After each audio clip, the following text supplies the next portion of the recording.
नमो सिद्धाणं नमो आयरीयाणं नमो वज्रायाणं नमो लोये सवसाहुणं सिद्धं शुद्धं परमीय जिनेन्द्रवर्णेमि चन्दमकलङ्कं गुणरयणभूषणोदयं जीवस्य पर्वणं वोच्छम्।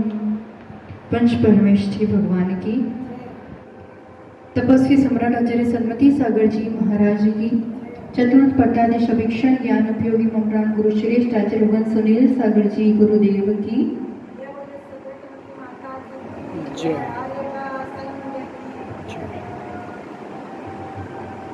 रामचंद्र जी के जीवन से हम सभी परिचित हैं। शायद सम्यक दृष्टि जीव थे और जब उन्होंने लक्ष्मण की मृत्यु का समाचार सुना था तब वो उस बात को स्वीकार नहीं कर पाए थे और उनकी जो हरकतें थी कि उसको भोजन कराने की चेष्टा और बातें करना, उसको लेकर घूमना, कोई सामान्य अगर अपन ने पढ़ा नहीं हो उसमें पुराण में कि ये शायद सम्यक दृष्टि थे तो अपन उनको बावरा कहेंगे, पागल सा ही कहेंगे। तब सम्यक दर्शन नहीं था क्या? सम्यक दर्शन तो था। शायद सम्यक दर्शन मतलब अत्यंत निर्मल, देह और आत्मा की भिन्नता पर श्रद्धान है। ये सब योग संयोग होता है, मरण होता है तो जीव शरीर छूट ही जाता है, सब चीज पता है, मालूम है, श्रद्धा में है। अभी वो कैसा श्रद्धान है, कैसा सम्यक दर्शन है? सराग सम्यक दर्शन, जो अपन अभी बात कर रहे हैं रामचंद्र जी की, तब वो चौथे गुण स्थान में है। अविरत सम्यक दृष्टि है। तो सम्यक दृष्टि तो है पर जो श्रद्धा में है वो वैसा का वैसा आचरण में आए ऐसा जरूरी नहीं है। श्रद्धा में तो पूरा है। जैसे अपने लिए कोई कह दे कि देखो आपके लिए नुकसान करेगा, अमुक मिठाई नहीं खाना, अमुक चीज नहीं खाना। अब वो पता चल रहा है कि ये नुकसान कर रहा है पर तो भी अगर आसक्ति होगी, थोड़ा सा होगा तो नहीं, थोड़ा तो ले लेने दो। एकदम पता चल जाना और एकदम छूट जाना, ये दोनों कार्यों में अंतर रहता है। तुरंत ये काम नहीं होता है। डॉक्टर को कितना ज्ञान होता है, खूब ज्ञान होता है, बड़े बड़े ऑपरेशन तक कर देता है, पर उनसे कहो कि तुम अपने बेटे का, अपने बेटी का ऑपरेशन करो तो वो खुद नहीं कर पाएगा, वो किसी 2-3 साथी को रखेगा ही रखेगा। क्यों? अब वो ज्ञान कहाँ गया? ज्ञान पर राग थोड़ा सा हावी हो जाता है, तब उसको श्रद्धा भी है, सम्यक ज्ञान भी है उस प्रवृत्ति का, पर जहाँ राग की बहुलता होती है तो वो आचरण में एकदम से वो ज्ञान अपने लिए एकदम काम नहीं कर पाता है। तो ये चौथे गुणस्थान वाली जो बात है ये सराग सम्यक दर्शन है। सम्यक दर्शन तो है, श्रद्धा तो है, पर राग सहित है, इसलिए श्रद्धा और आचरण में यहाँ पर अंतर दिखता है। श्रद्धा है पर अभी पूरा संयम नहीं आया है, आचरण नहीं हुआ है। वही राम का जीव, वही रामचंद्र जी का जीव जब मुनि अवस्था को पाते हैं और शुद्ध उपयोग में लीन है, बस अब केवल ज्ञान पाने की तैयारी है, तब जिनके लिए जंगलों में भटके थे, ऐसे सीता का जीव स्वर्ग से आता है। वो जीव भी सम्यक दृष्टि है, पर वो वहां पर स्वर्ग में चौथा गुण स्थान वाला सम्यक दृष्टि है, सीता का जीव उस समय। और वो यहाँ के नहीं, ये मेरे से पहले मोक्ष नहीं चले जाए, हम लोग साथ साथ मोक्ष जाएंगे, बस इतनी सी भावना है, धर्म की भावना। पर राग तो उनके लिए इतना तकलीफ देते, उपसर्ग टाइप और बेचैन, मतलब विचलित करना उनके उपयोग को बहुत प्रयास किया, पर तब राम को कोई विचलित नहीं कर पाया, कारण वो श्रद्धा वैसा आचरण बन चुकी थी, वो वीतराग सम्यक दर्शन था। तो सम्यक दर्शन तो प्रारंभ हो गया है, अभी तो सराग सम्यक दर्शन है, आगे बढ़ता बढ़ता वही फिर वीतराग सम्यक दर्शन होगा। जो आज श्रद्धा में माना है वो पूर्ण रूप से मेरे जीवन में झलकेगा भी। तो ये ऐसी एक भेद अवस्था होती है ना। जैसे किसी को बहुत आदत है सिगरेट की और उसे पता भी चल जाए, उसके पैकेट में लिखा भी है कि ये स्वास्थ्य के लिए नुकसानदायक है, कैंसर होता है, पता चल रहा है, उसको श्रद्धा नहीं है कि ये गलत चीज है या ये कैंसर देता है, ये रोग होता है, पता है कि नहीं, श्रद्धा है कि नहीं, पर एकदम छूटता है, संस्कार, जो आदतें, वो एकदम छूट नहीं पाती है। तो उसको छूटने का कारण भी श्रद्धा की गहराई ही बनेगी। जितनी जितनी उसकी श्रद्धा गहरी होती जाएगी, उतना उतना उसके लिए छूटना सहज हो जाएगा। पर यहाँ श्रद्धा हुई और यहाँ अनादि के संस्कार, वो राग, वो एकदम से विषयों के प्रति आसक्ति एकदम छूट जाए, ये दोनों एक साथ कार्य नहीं होता है, स्टेप वाइज कार्य होता है। पहले तो मिथ्यात्व में थे, देह को ही अपना स्वरूप समझा था, संसार को ही अच्छा माना था, यही सुख ढूंढ रहे थे। उन सब पे तो वो सब चीजों की श्रद्धा, विपरीत श्रद्धा खत्म हुआ। कब? जब सम्यक दर्शन हुआ। पर अब श्रद्धा है, तो ऐसा जो अपन चौथे गुणस्थान वालों की बात कर रहे हैं, उसमें दो चीजें एक साथ है। सम्यक दर्शन है यानी श्रद्धा गुण उस जीव का प्रकट हुआ है, श्रद्धा के लेवल पर है वो, कि आस्था है उसको, और उसमें दर्शन मोहनीय कर्म का उपशम या तो क्षयोपशम या क्षय किया है, वो वाली कोई अवस्था उस जीव की है, तभी वो चौथे गुणस्थान में है। पर उसके साथ और क्या चीज मिली हुई है? अविरत व्रत नहीं है, असंयम है, कारण अप्रत्यक्षानावरण का तीव्र उदय। ऐसी जो एक शामिल अवस्था है, ये चौथा गुणस्थान, तो ये इसको भी प्राप्त करना अपने आप में बहुत महत्वपूर्ण है। भले सराग सम्यक दर्शन है, पर कुछ चीजें उसके जीवन में झलकती है। तो ये यहाँ जो आचरण होता है, चौथे गुणस्थान में जो आचरण होता है, उसको सम्यक्त आचरण कहते हैं। अभी संयम नहीं आया है, संयम शब्द नहीं लेंगे, क्या शब्द लेते हैं? सम्यक्त आचरण, यानी सम्यक दर्शन के साथ एक सदाचारी का जो जीवन होगा, अत्यंत व्यसनी या अत्यंत अभक्ष वाला वैसा जीवन नहीं होगा। गृहस्थी भी नहीं छोड़ी है अभी, पर ऐसा दूराचारी वाला जीवन भी उसका नहीं है। मिथ्या दृष्टि तो व्यसन में लिप्त, कुछ भी किसी की भी हिंसा कर रहा, किसी का भी गलत कर रहा, ऐसा दूराचार वाला व्यवहार नहीं होता है। सम्यक आचरण होता है चौथे गुणस्थान वाले को। और क्या पहचान? बाहर से कैसे पहचाने? अंदर से तो अपन कर्णानुयोग के हिसाब से जा रहे हैं, तो परिणामों की और कर्म के हिसाब से ही बात कर रहे हैं, पर कुछ तो लक्षण हो कि पता चले कि अपन अविरत सम्यक दृष्टि है कि नहीं है। तो बाहर से भी तो कुछ गुण झलकेंगे। तो ऐसे जीवों के लिए प्रशम और संवेग, आस्था, अनुकंपा, ये सब बाहर के लक्षण हैं जो कदाचित उनके अंदर बाहर झलकते हैं। प्रशम भाव होना, अत्यंत उपशम भाव, शांत भाव, कषायों की तीव्रता नहीं है। वो अनंतानुबंधी वाला जो पत्थर पर लकीर खींची थी, ऐसा तीव्र वैर भाव, तीव्र क्रोध, बात बात में उकल जाना, बात बात में क्रोधित हो जाना, ऐसा नहीं होता है। 8 मद भी नहीं होते हैं कि जाति का मद है, कि ज्ञान का अभिमान कर रहा है, कि तपस्या का, रूप का, ऐसा कोई मद भी इनके जीवन में इतना नहीं होता है, क्योंकि खुद का स्वरूप जान लिया है ना। तो बाह्य चीजों पर अपना स्टेटस देखना और उसके उदर पर अभिमान करते फिरना, ये बात नहीं होती है। मद नहीं होते हैं, आस्था पक्की होती है। प्रशम भाव यानी कषायों की मंदता, इतना लोभ नहीं रहेगा कि उसके व्यापार के लिए या उसकी गृहस्थी के लिए वो किसी का मर्डर तक कर दे या किसी की बहुत ज्यादा हानि कर दे, इतना तीव्र लोभ नहीं होता है। मायाचारी इतनी तीव्र नहीं होती है। क्रोध, मान, माया, लोभ का थोड़ी सी मंदता आती है, ये प्रशम भाव कहलाता है। चेहरे पर ही एक अलग ही शांतता, एक सौम्यता नजर आती है। दूसरा गुण प्रशम के बाद संवेग।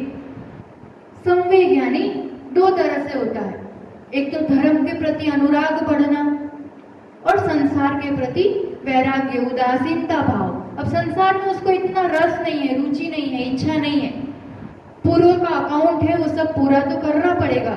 जो गृहस्थी बसाई है, जिनके साथ योग संयोग है, सब पूरा करना पड़ेगा, पर वो कर्ता बुद्धि से नहीं करता है, कर्तव्य बुद्धि से कार्य करता है कि जो है प्रेम से, शांति से चुक्त हो जाए, जितना मैं उनके लिए भी कर सकूं, जिम्मेदारियों को एक सहजता से निभाना। अब बड़े बड़े पैकेज के लिए वो व्यक्ति कहीं भी भटकता नहीं फिरेगा। जो गृहस्थी चल रही है, आराम से, संतोष से, मैं ज्यादा टाइम अब स्वाध्याय के लिए लूंगा, गृहस्थी का वही टाइम है, पर सुबह उठ के सबसे पहला काम पूजा करना, दर्शन करने जाना, साधु नगर में प्रवचन सुनना, आहार दान देना, अब ये प्रवृत्ति बदल जाती है, कारण कि रुचि बदल जाती है।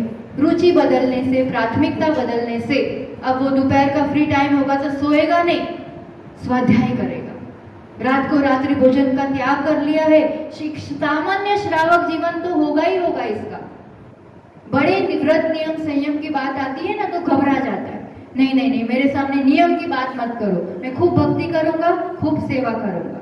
ये जो लक्षण है ये चौथे गुणस्थान वाले थे। नियम से तो घबराएगा नहीं, मुझे मेरे साथ दीक्षा की बात मत किया करो, मैं आपकी सेवा जितनी बनूंगा उतना करूंगा। फिर बहाने भी देगा, कोई सेवा करने वाला तो चाहिए, सब दीक्षा ले लेंगे तो क्या होगा।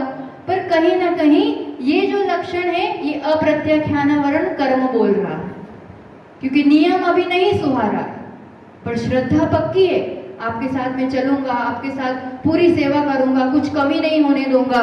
गुरुओं की सेवा करना, स्वाध्याय करना, रुचि अब उसी में, रात के टाइम फिल्म देखने नहीं जाएगा, वो वैयावृत्ति करने के लिए जाएगा।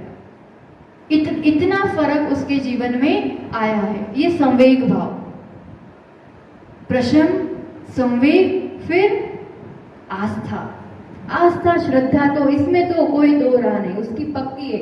सच्चे देव का स्वरूप यही है, गुरु इन्हीं को सच्चा कहते हैं। शास्त्र का स्वरूप क्या है? सच्चे देव शास्त्र गुरु पर, वीतराग मार्ग पर पूरी श्रद्धा है, आस्था है, यानी इसका जीवन मूढ़ता रहित है। अब लोग मूढ़ता, देव मूढ़ता से ग्रसित नहीं है। चौथे गुणस्थान वाले की बात हो रही है कि जीवन कैसा होता है उसका, बाहर से क्या लक्षण होते हैं। तो आस्था पक्की है और खुद का आत्म तत्व का बोध है, श्रद्धान है। तो मैं जैसी आत्मा हूँ, मेरी जैसे अन्य भी जीव है, उनको भी दुख नहीं चाहिए, उनको भी सुख चाहिए। तो आपो आप दूसरे जीवों के प्रति दया, अनुकंपा भाव आता ही आता है। जब तक देह बुद्धि है, स्वार्थ बुद्धि है, कषायों की प्रबलता है, तब तक अहिंसा की एक प्रकोप रहता है। दया, अनुकंपा, करुणा जब अपने लिए आत्मदृष्टि है तो जीव मात्र के लिए वो दृष्टि आई जाती है। इसलिए चौथा गुणस्थान वाला व्यक्ति भले पूरा आचरण, संयम, नियम नहीं दिख रहा है, कह रहा है कि देह अलग आत्मा अलग, जान भी रहा है, बातें भी कर रहा है, पर हो सकता है कि थोड़ा बीमार पड़े और सीधा डॉक्टर के पास जाए। अभी वो एकदम कदम नहीं बढ़ा पा रहा है, हिम्मत नहीं कर पा रहा है, बोल भी रहा है, मान भी रहा है, पर जहाँ पूर्ण रूप से, क्योंकि जो अति राग वाली वस्तु है ना, जैसे शरीर या परिवार में किसी से अति आसक्ति है कोई वस्तु से, तो वो एकदम छूट नहीं पाएगा। कहने को अंदर है, ये भी भाव रहती है कि कब छूटे। अभी विषयों में वो ऐसी लोलुपता नहीं है कि ये मिल जाए, ये मिल जाए, ये मिल जाए। इतना तो फर्क आया है। मिठाई कोई चाव से खाता है और दवाई बचाव से खाता है कि नहीं खाना है, पर नहीं हो पा रहा है अभी।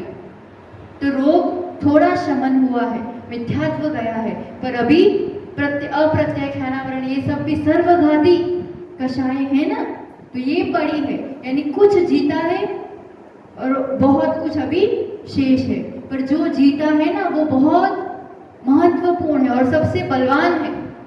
मिथ्यात्व को ये अवस्था प्राप्त कर ली, मतलब इतना तो तुमने पा लिया कि अब आप दुर्गतियों में नहीं जाओगे। इस अवस्था में मरण हुआ तो मनुष्य या तिर्यंच का मरण हुआ तो निश्चित रूप से वैमानिक देव बनेगा 100%। और कोई देव या नारकी है तो कर्म भूमि का मनुष्य बनेगा, पुरुष बनेगा।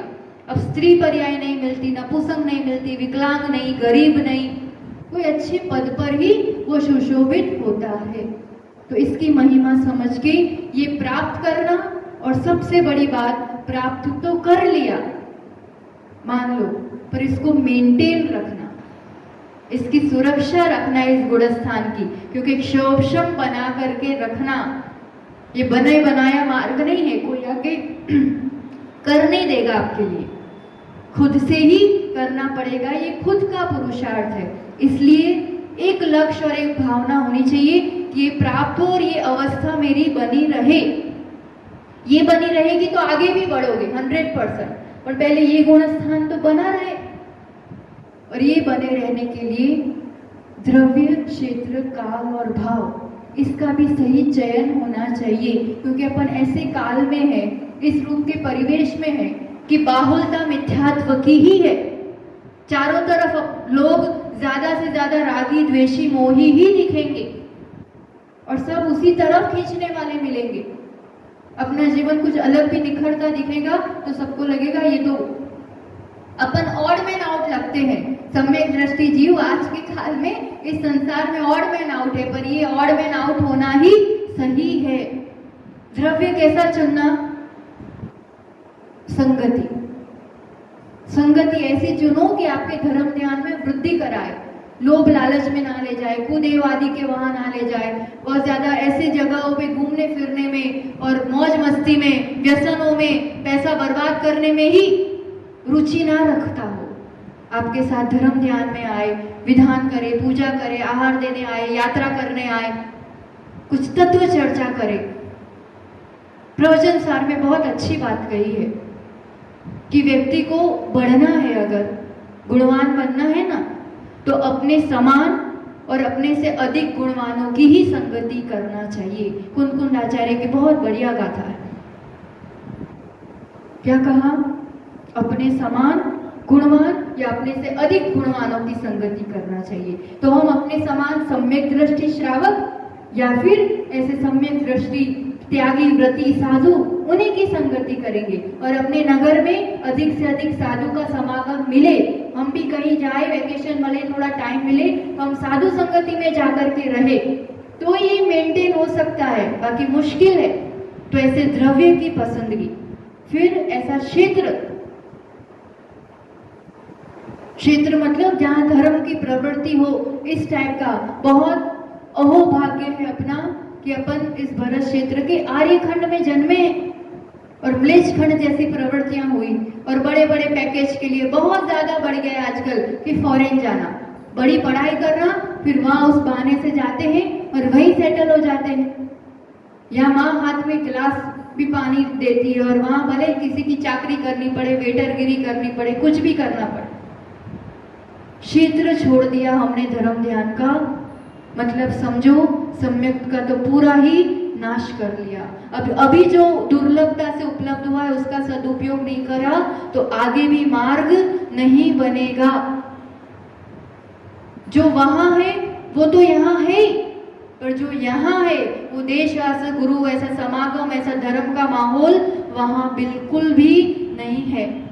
धन, पद, कितनी भी बड़ी डिग्रियां, ये सब एक तरफ, और सम्यक दर्शन की उपलब्धि अपने आप में बहुत महत्वपूर्ण है। और ये एक तरफ, तीन लोग की संपदा भी मिलती हो और सम्यक दर्शन ना मिलता हो तो ये नहीं चाहिए। मुझे क्या चाहिए?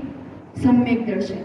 इसलिए वैसा क्षेत्र चुनो जहाँ मंदिर पास में हो, जहाँ साधुओं का आवागमन हो सके, मेरे घर चौका लग सके, ऐसी जगह अपना घर हो, ऐसा अपना परिवार हो। फिर यहाँ जो चाहो खूब नौकर चाकरों को खूब कमाओ, कोई मनाही नहीं है, यहाँ भी सब चीज होती है। उल्टा सम्यक दर्शन होगा तो चक्रवर्ती पद, तीर्थंकर पद भी उसी से मिलेगा।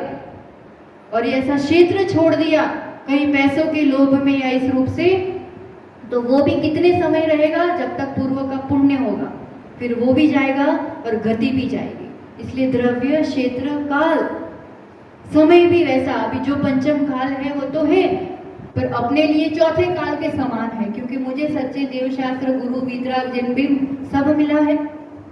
मुझे कल्याण के लिए कौन रोक सकता है? पर यह है कि जब जैसा समय है उस काल का सही सदुपयोग करना, सुबह जल्दी उठना, अपने लिए, अपने आप के लिए समय देना। इसी 24 घंटे में से कुछ समय अपने लिए निकालना, अपने आप के लिए समय निकालेंगे, अपने साथ एक बार अपॉइंटमेंट करेंगे तो सम्यक दर्शन बना रहेगा। बाकी नीचे गिरते मिथ्यात्व के उदय आते देर नहीं लगती है। और भाव दशा विशुद्धि तो बना के रखनी है ना? तो ऐसे प्रशम भाव, संवेग, आस्था, अनुकंपा प्रकट हो, ऐसा आचरण हो, श्रद्धा, धीरे धीरे निर्मलता बढ़ती रहे। ये चौथे गुणस्थान की गाथा अपनी देखनी बाकी थी, वो देखते फिर अपन आगे बढ़ेंगे। 26 नंबर का गाथा है जीवकांड की, जो अपन ये बात देख ही ली है, पर आचार्यों की वाणी में अपन देखते हैं।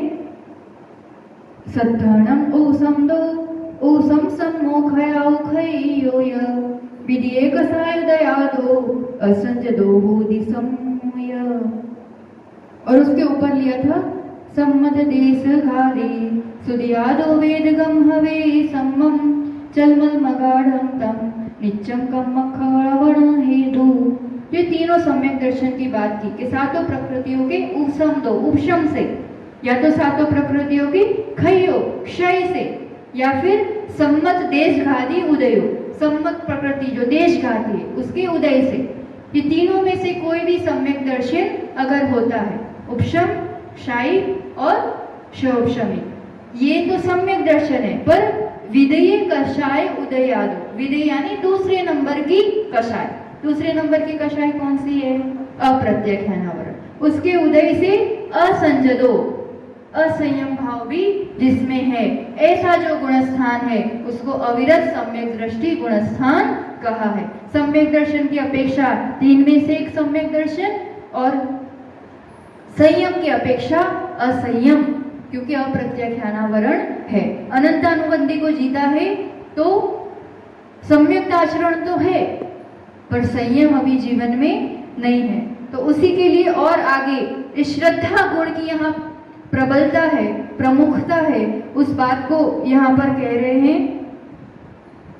सभी गाथाएं एक के बाद एक देख लेते हैं। सम्मा इट्ठी जीवो ओ इठम पवेणम तु सदहदि सदहदि अवसभावम अजानमानो गुरुनियोगो। कहते हैं कि सम्मा इट्ठी जीवो, जो सम्यक दृष्टि यहाँ जीव है वो क्या करता है? ओविठम पवेणम, जो प्रवचन है, उपदेश है आप आदि का, उसमें पूरी श्रद्धा करता है, पूरी रुचि करता है। और सदहदि असभावम, जो कदाचित अन्यथा रूप उसकी जो विशेष ज्ञान के अभाव में जो श्रद्धा थी, है ना, केवल गुरु के ही नियोग से जो उसके गुरु ने कहा सो ही अरिहंत की आज्ञा है, इस रूप से मानता है। इसमें दो रूप से देखना है। पहला यहाँ पर कह रहे हैं कि सम्यक दृष्टि जीव कैसा होता है, तो उसको पूरी श्रद्धा है किस पर? जो आप द्वारा कहा गया है, जो जिनेंद्र प्रभु द्वारा कहा गया है, जो जिनवाणी में कहा गया है, जो गुरु ने कह दिया है। और जो गुरु ने कहा मतलब ये अरिहंत की वाणी है और ये सही है। उसका ज्यादा ज्ञान नहीं है, अभी ज्यादा पता नहीं चलता है, और कुछ चीजें तो ऐसी है, नरकों का वर्णन, उसका वर्णन अपन देखा भी नहीं है, पर नहीं, गुरुदेव ने कहा है, जिनवाणी ने कहा है, मतलब ये सही है। सब चीज अभी आचरण में नहीं आ रही है, सब चीज देखने में नहीं आ रही है, पर ये श्रद्धा गुण बहुत काम करता है। जिनेंद्र प्रभु ने जो देखा है, जो कहा है, वो सही है, इतनी उसकी पक्की श्रद्धा होती है। पर उसके आगे जो बात कह रहे हैं कि सुप्ता दोतम सम्मम दर्शित्यंतम जलाण सदहदहि सोचेव हवै मिच्छा इट्ठी जीवो तदो पहुदी। जब तक वो गुरु के वचन पर पूरी श्रद्धा करता है, उसको समझ में आए या ना आए, पता चले या ना चले, वो वैसा कर पाए या ना कर पाए, पर श्रद्धा है, गुरु ने कहा, जिनवाणी में है, मतलब सही है, तब तक वो सम्यक दृष्टि है। पर अगर किसी कारण से वो किसी ऐसी बात पर श्रद्धान कर रहा है, या तो गुरु से सुनी है या उसके पहले से उसकी उस रूप की धारणा है, असत भावम, जो सत्य नहीं है, असत पर उसका श्रद्धान है, और अब गंधर आदो गंधर की वाणी से उनके लिए बताया जाता है कि अब देखो सूत्र में ऐसा लिखा हुआ है, सत्य तो ये है, जिनवाणी में इस रूप से कहा है, आपकी वाणी ये है, अरिहंत की वाणी ये है, उसके लिए पूरा बताया जाता है।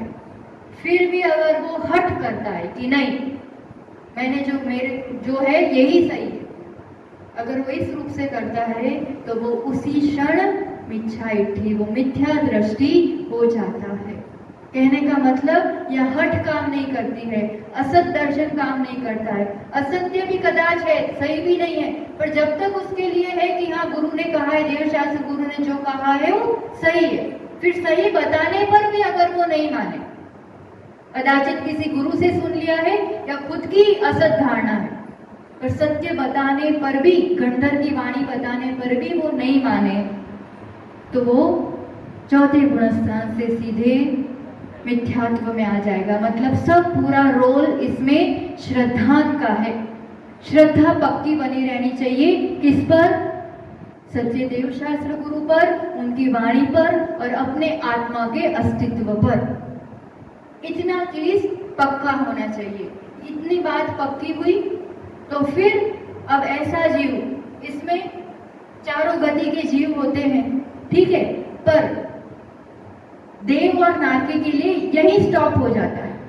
चौथे के आगे वो नहीं बढ़ सकते, या तो मिथ्या दृष्टि होंगे या अविरत सम्यक दृष्टि होंगे वहां के जीव। और कदाचित अभी ये जो जिनको प्रथमोपशम सम्यक दर्शन एक बार हो गया, ठीक है ना, तो जब तक सम्यक दर्शन नहीं हुआ था, अनादि मिथ्या दृष्टि जीव था, उनके लिए जो मोहनीय कर्म है, मोहनीय कर्म की टोटल प्रकृतियां कितनी?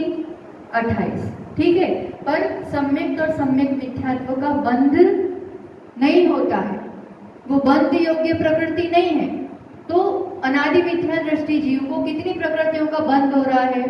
26। सम्यक और सम्यक मिथ्यात्व का तो बंध होता ही नहीं है किसी को भी कभी भी। तो अभी तक जो अनादि मिथ्या दृष्टि ही है उसके लिए बंध भी 26 का है, उदय भी 26 का है और सत्ता भी 26 प्रकृतियों की ही है।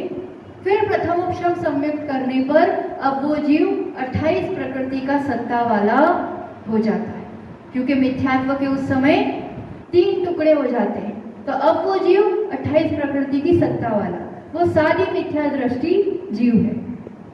क्योंकि अब वो सादी मिथ्या दृष्टि जीव के सम्यक मिथ्यात्व कदाचित उदय में आया तो तीसरे में भी जा सकता है, प्रथमोपशम से गिरते समय दूसरे में भी जा सकता है, और सम्यक मिथ्यात्व, मान लो मिथ्यात्व से भी सम्यक मिथ्यात्व को उदय आया तो तीसरे में जा सकता है, चौथे में है तो भी सम्यक मिथ्यात्व को उदय आया तो नीचे गिर सकता है, तीसरा गुणस्थान ऊपर से नीचे गिरते टाइम भी हो सकता है, नीचे से ऊपर जाते टाइम भी हो सकता है।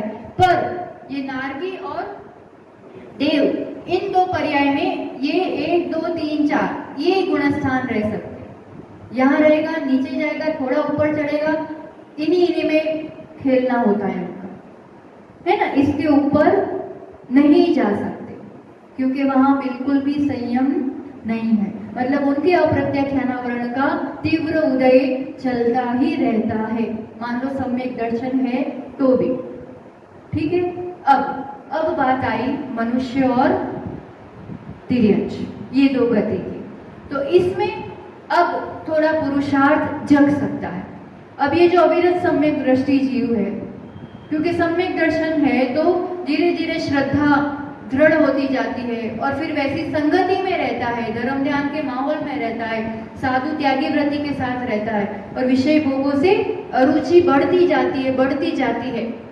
तो फिर धीरे धीरे होता है कि हाँ, अब वो विषय भोगों को कुछ हद तक छोड़ सकता है, पापों से कुछ हद तक वो विरक्त हो सकता है। तो फिर सम्यक दर्शन के बल पर ही अब तीसरी वाली कषाय को भी जीता जाता है। ये मार्ग किसका है पूरा? ये जो गुणस्थान का, ऊपर पहुंचने का, मोक्ष मार्ग का, मोहनीय कर्म को जीतने का, कषायों को जीतने का। सबसे पहले मिथ्यात्व का काम हो गया।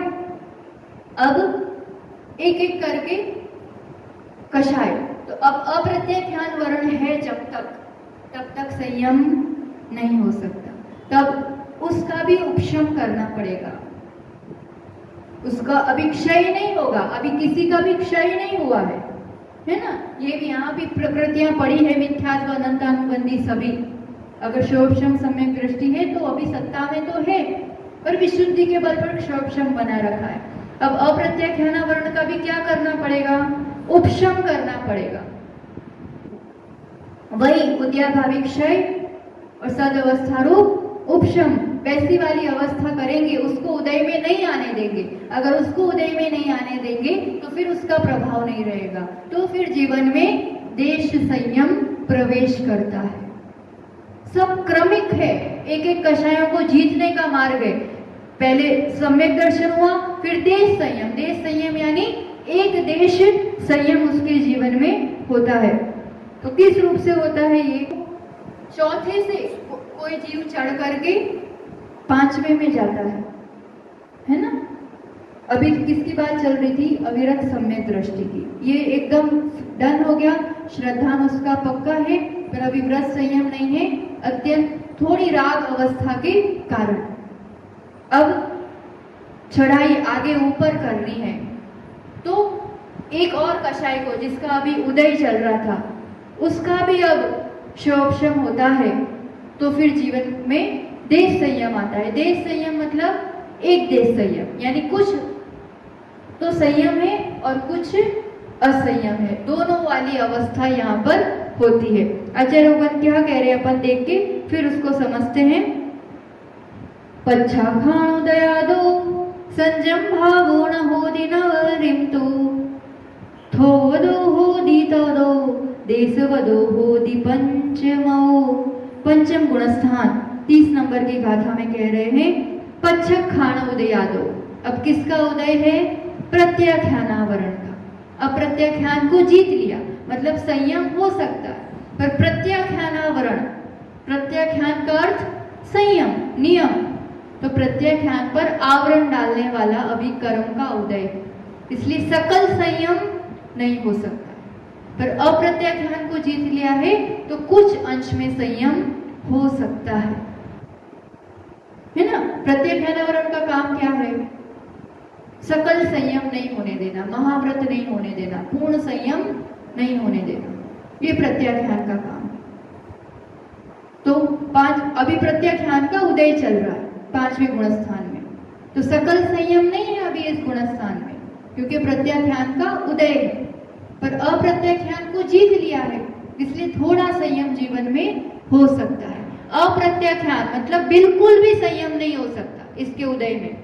अप्रत्याख्यान, असंयम टोटल, और प्रत्याख्यान में टोटल संयम नहीं हो सकता। तो ये बीच वाली अवस्था रहती है। अप्रत्याख्यान को जीता और प्रत्याख्यानावरण के उदय रहने पर पूर्ण संयम तो नहीं होता है, संयम भाव ना होती, पूर्ण संयम का भाव नहीं आ रहा कि घर बार भी छूट गया, कपड़े भी छूट गए, केशलोच भी हो गया, अभी इतना भारी काम नहीं हो रहा है, पर घर में रहते रहते अणुव्रत का पालन किया और ऐसी विरक्ति बढ़ाई, ये काम होता है।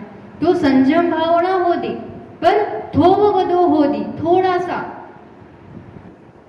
यहाँ पर एक देश व्रत जितना देश संयम होता है, और इससे ही थोदी पंचमो, इससे ही पंचम गुणस्थान बनता है।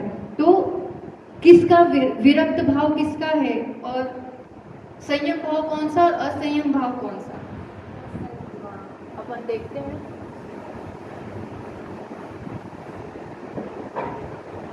अब बात हो रही है देश विरक्त, है ना। तो देश विरक्त कहो या विरक्त प्लस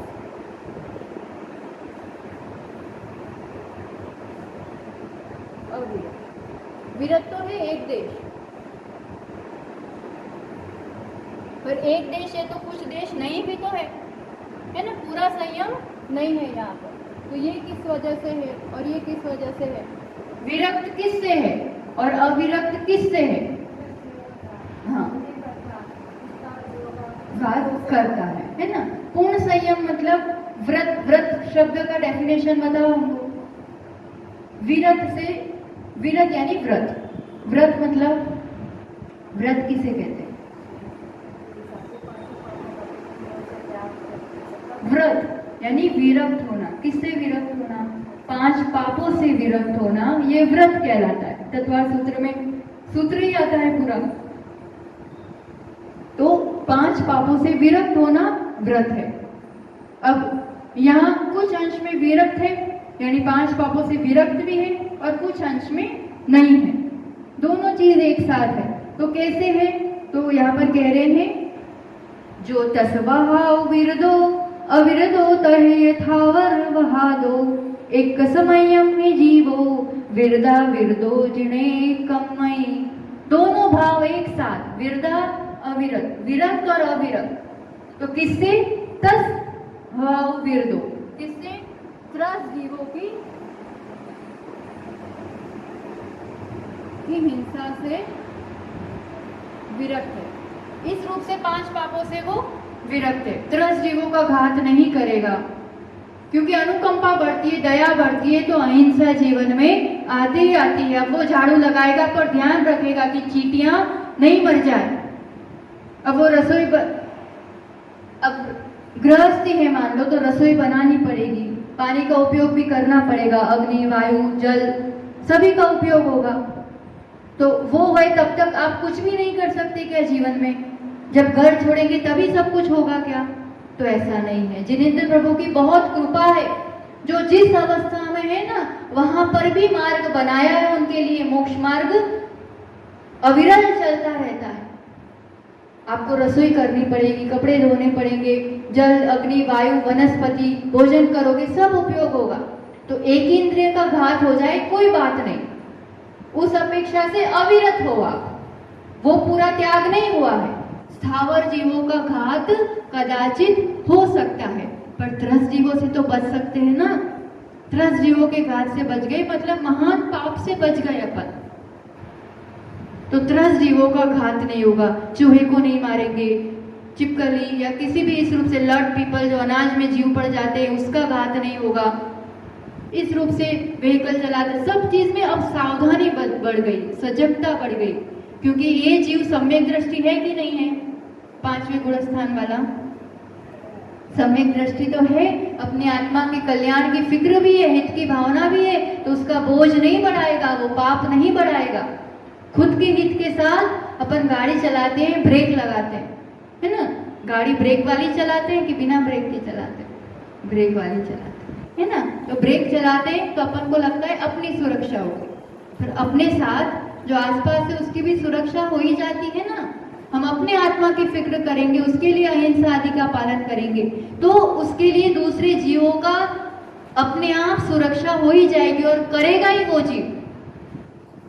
तो इस अपेक्षा से उनके जीवन में व्रत है, 5 पापों का त्याग है। कौन से व्रत है? अणु व्रत। अणु यानी छोटे छोटे अंश में व्रत है, क्योंकि कुछ अंश में इन्हें 5 पापों को जीता है।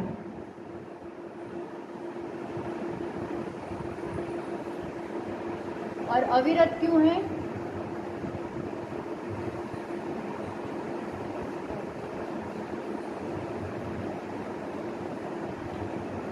स्थावर जीव का घात हो सकता है, उस अपेक्षा से इसका त्याग नहीं है, इसकी हिंसा का, तो अविरतपना।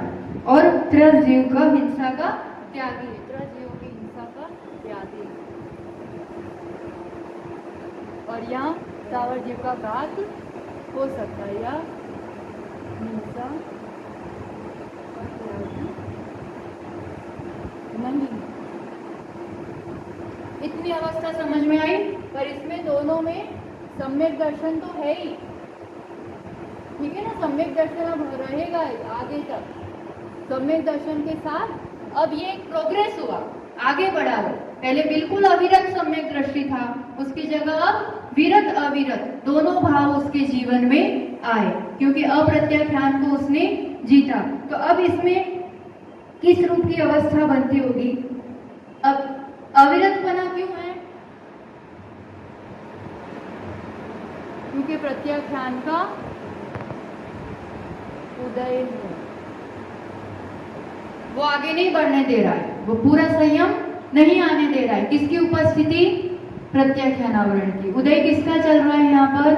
प्रत्याख्यानावरण का। सम्यक दर्शन कौन सा है इस जीव को? कौन सा वाला सम्यक दर्शन है? शोभशम होगा, या कोई क्षायिक भी हो सकता है, मनुष्य आदि, है ना? कोई भी हो सकता है। तो सम्यक दर्शन तो है ही। अब ये वाला जो बन रहा है ना उसका, ये भाव कौन सा कहलाता है? इसका कौन सा भाव है यहाँ पर? शोभशमिक भाव। और शोभशमिक भाव में भी अब जो भी बात होगी सब चारित्र मोहनीय की अपेक्षा होगी 5वें गुणस्थान से, ठीक? तो भाव तो शोभशमिक भाव में आपको पता हो, अपन ने पढ़ा भी है, जो सुन रहे हैं, 18 भाव होते हैं, है ना? ज्ञान, अज्ञान, और ये सब उसमें चारित्र और सम्यक संबंधी सदवस्तरु उपशम।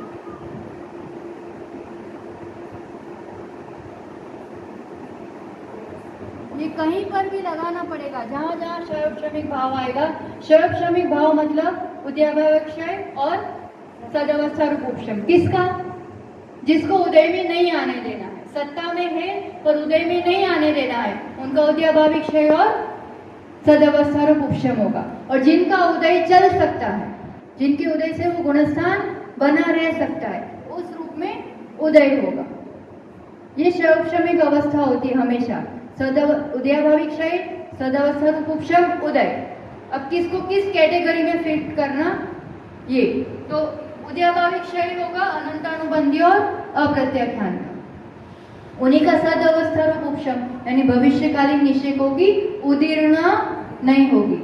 और उद्याभाविक क्षय यानी इस रूप से उदय में नहीं आएंगे। किस रूप से उदय में आएंगे? देशघाती, तो यहाँ पर प्रत्याख्यान आवरण, क्योंकि इसका उदय चल रहा है। तो अनंतानुबंधी प्रत्याख्यान में चेंज होगी, अप्रत्याख्यान भी प्रत्याख्यान में चेंज होंगे। लास्ट मोमेंट जो इनका निषेक है ना, यह प्रत्याख्यान अभी तक उदय में आ रहा था, तो मेरा चौथा गुणस्थान था। अब क्या किया मैंने? विशुद्धि के बल पर इसको भी प्रत्याख्यान में उदय में आएगा। अब चेंज होगा ये उदय के समय, इसलिए उसका उद्याभाविक क्षय कर दिया। उस संक्रमण होगा उदय के पहले। तो इस रूप में उदय में नहीं आया अप्रत्याख्यान में। किस रूप में उदय में आया? प्रत्याख्यान। और उसका उदय है तो पांचवा गुणस्थान है, उसमें कोई दिक्कत नहीं है। तो ये लॉजिक समझ लेने का, जिसका उदय चल सकता है, जिससे गुणस्थान बना रहता है, जिसका उदय नहीं चाहिए वो इसमें कन्वर्ट होके उदय में आता है। इस रूप से क्षयोपशम वाली अवस्था बनी रहती है। जैसे पार्श्वनाथ के जीव ने हाथी की पर्याय में ऐसे ही तो चढ़ाई की। मिथ्या दृष्टि जीव मुनिराज के उपदेश से प्रथमोपशम सम्यक दर्शन हुआ, मिथ्यात्व के 3 टुकड़े हुए, फिर गिरा नहीं, तुरंत क्षयोपशम सम्यक दर्शन हुआ, चौथा गुणस्थान बना रहा। और श्रद्धान को फिर इतना प्रबल किया, उपदेश मिला, गुरु से अणुव्रत आदि धारण किए। और हाथी की पर्याय में भी उसने ऐसे मांस वगैरह तो बहुत दूर की बात, पर सूखे पत्ते खाना, प्रासुक जल पीना, इस रूप से अणुव्रत का भी पालन किया। और देश संयम व्रत मतलब चौथे से फिर उन्होंने 5वें गुणस्थान पर और ऊपर मतलब बढ़े, देश संयम का भी पालन किया, श्रेष्ठ समाधि वर्ण किया और फिर आगे निरंतर बढ़ते गए। तो एक हाथी की पर्याय में भी काम हो सकता है। तो अपन तो मनुष्य हैं, समझदार हैं, इतना पराधीन जीवन नहीं है। अपन भी चाहें तो इस हद तक, तो इस स्टेज तक तो आराम से पहुंच सकते हैं। तो खाली एक प्रश्न के साथ बात को विराम देंगे। आप लोग की शादी तो हुई होगी जो सुन रहे हैं प्राय करके, क्योंकि युवा बच्चे तो नहीं सुन रहे होंगे, है ना।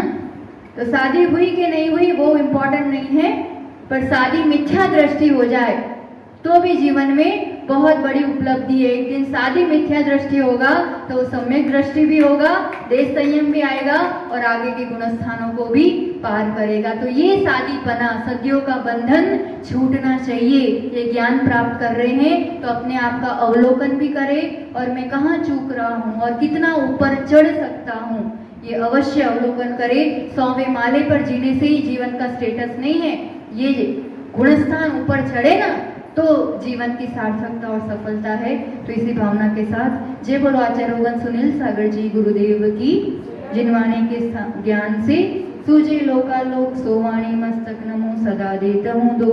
हे जिनवाणी भारती तो हे जपू दिन रैन, जो तेरा शरणागले सो पावे सुख जैन। 9 बार नमो।